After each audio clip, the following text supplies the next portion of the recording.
Hello बच्चों, आज हम ऑसिलेशन चैप्टर का एक्सरसाइज का 13.2 क्वेश्चन करेंगे। देखिए यहाँ पे क्वेश्चन में क्या पूछ रहा है हमसे, which of the following example represent nearly simple harmonic motion and which represent periodic but not simple harmonic motion. यहाँ पे हमें कुछ एग्जांपल गिवन है, हमें यही बताना है कि इनमें से कौन सा सिंपल हार्मोनिक मोशन है और कौन सा सिंपल हार्मोनिक मोशन नहीं है, लेकिन वो पीरियोडिक होना चाहिए। ठीक है।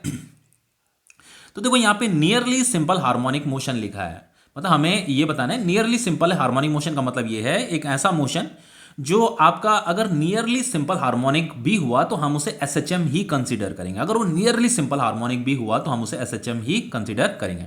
देखो सबसे पहली बात, इस क्वेश्चन को कराने से पहले मैं आपको एक चीज बता देता हूं, ये आपको पता भी होगी कि एवरी एसएचएम इज पीरियोडिक। ये आपको पता होना चाहिए कि every SHM is periodic. SHM क्या होता है आपका, is a type of periodic motion होता है, इसलिए एवरी एसएचएम इज पीरियोडिक।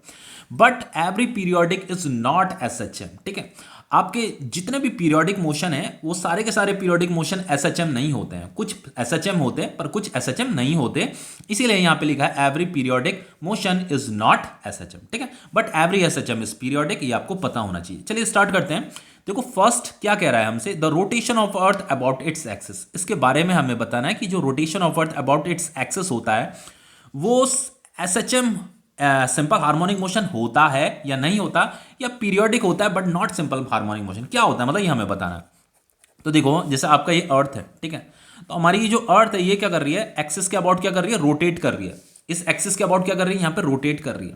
तो ये कंटिन्यूसली इस रोटेशन को करने में लगी हुई है, मतलब हमारी अर्थ लगभग एक दिन में अपना 1 कंप्लीट रोटेशन कर देती है। ठीक है, जिसकी वजह से दिन रात हो रहा है, और इस रोटेशन को वो कंटिन्यूसली करने में लगी हुई है। तो ये मोशन क्या है, ये मोशन कंटिन्यूसली होने में लगा हुआ है, रिपीटेडली होने में लगा हुआ है। ठीक है, उस मोशन को रिपीट करने में लगी हुई है, तो ये आपका पीरियोडिक है। ठीक है, कोई भी मोशन अगर खुद को रिपीट कर रहा है, कोई भी मोशन अगर खुद को रिपीट कर रहा है एक रेगुलर इंटरवल ऑफ टाइम में अगर खुद को रिपीट कर रहा है तो वो पीरियोडिक मोशन होता है। तो ये जो मोशन है आपका ये पीरियोडिक मोशन है, but it is not SHM. ये आपका एसएचएम नहीं है। ठीक है, एसएचएम क्यों नहीं है, क्योंकि ये टू एंड फ्रो मोशन नहीं है ना। अगर ये टू एंड फ्रो मोशन होता देन हमें सोचने की जरूरत होती कि ये एसएचएम है या नहीं है, पर ये टू एंड फ्रो मोशन है ही नहीं, तो ये एसएचएम भी नहीं होगा, इट इज नॉट एसएचएम। ठीक है, अब देखो नेक्स्ट सेकंड है आपका, यहां पे कह रहा है motion of an oscillating mercury column in a U tube. देखो एक यू शेप का ट्यूब है और उसमें आपका मर्क्यूरी कॉलम क्या कर रहा है, ऑसिलेटिंग कर रहा है। ऑसिलेटिंग का मतलब उसका मोशन कैसा है, ऑसिलेटिंग है। ऑसिलेटिंग का मतलब टू एंड फ्रो होता है। तो अगर किसी यू शेप के ट्यूब में आपको मर्क्यूरी कॉलम अगर ऑसिलेटिंग करता हुआ दिख रहा है, जो कि हमें यहां पे गिवन भी है कि वो ऑसिलेटिंग मर्क्यूरी कॉलम है, तो इसका मतलब वो आपका नियरली एसएचएम है भाई। देखो बताता हूं, बहुत ही सिंपल है, ये तो कुछ भी नहीं। जैसे मान लो ये यू शेप का आपका ट्यूब है, ठीक है, ये आपका यू शेप का ट्यूब है। अब इसके अंदर क्या है, आपका मर्क्यूरी है। ठीक है, ऐसे मर्क्यूरी इसके अंदर भरा हुआ है। ठीक है, ये मर्क्यूरी आपका भरा हुआ है। ठीक है, अब देखो यहां पे क्या हो रहा है, यहां पे कह रहा है मर्क्यूरी कॉलम क्या कर रहा है, ऑसिलेटिंग कर रहा है। तो ऑसिलेटिंग का मतलब क्या होता है, सबसे पहली बात ऑसिलेटिंग का मतलब क्या होता है भाई, ऑसिलेटिंग का डेफिनेशन क्या होता है। ऑसिलेटिंग का मतलब टू एंड फ्रो ही तो होता है, टू एंड फ्रो, आगे और पीछे मोशन करना।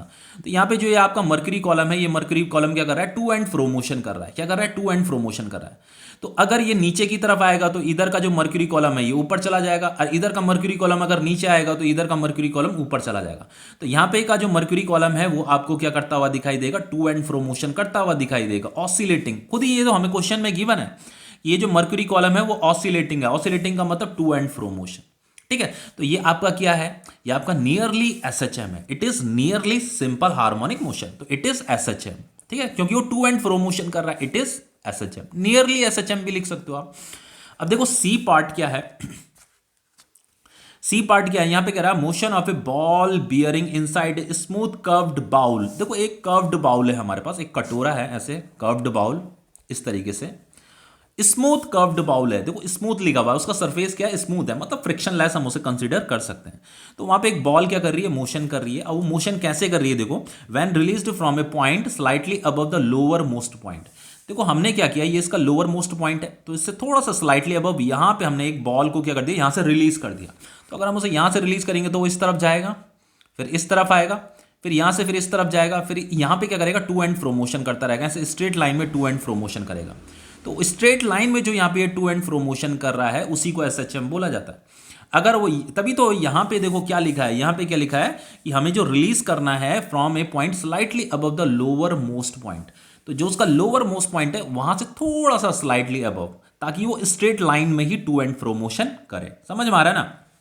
तो ये क्या है आपका, ये टू एंड फ्रो मोशन है, तो ये भी आपका इट इज नियरली एसएचएम है ना, ये आपका क्या है, एसएचएम है। ठीक है, अब लास्ट वाला क्या कह रहा है, देखो आपको ये है इंपॉर्टेंट क्वेश्चन। यहां पे कह रहा है general vibration of a poly atomic molecule about it's equilibrium position. देखो जो पॉली एटॉमिक मॉलिक्यूल्स होते हैं आपके, उनका जो जनरल वाइब्रेशन है अबाउट इट्स इक्विलिब्रियम पोजीशन वो क्या होता है, इसके बारे में हमें बताना है।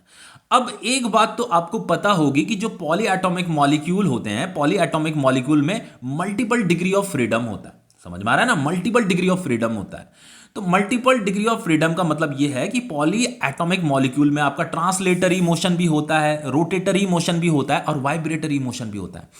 एक आपका ट्रांसलेटरी मोशन भी होता है, ठीक है, ट्रांसलेटरी मोशन, आपका रोटेटरी मोशन भी होता है, रोटेटरी मोशन, और एक आपका वाइब्रेटरी मोशन भी होता है, वाइब्रेटरी मोशन।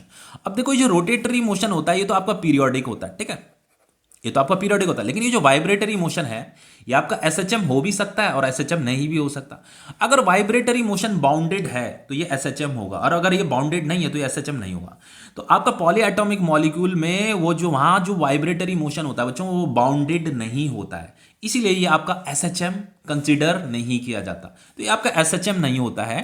तो ये जो डी पार्ट है आपका, ये वाला लास्ट वाला, यहां पे ये जो vibration of poly atomic molecule है ना बच्चों, ये आपका इट इज जस्ट पीरियोडिक, ये आपका पीरियोडिक होता है, it is periodic but not SHM, but not SHM. ठीक है, बस ये कंप्लीट हो गया आपका।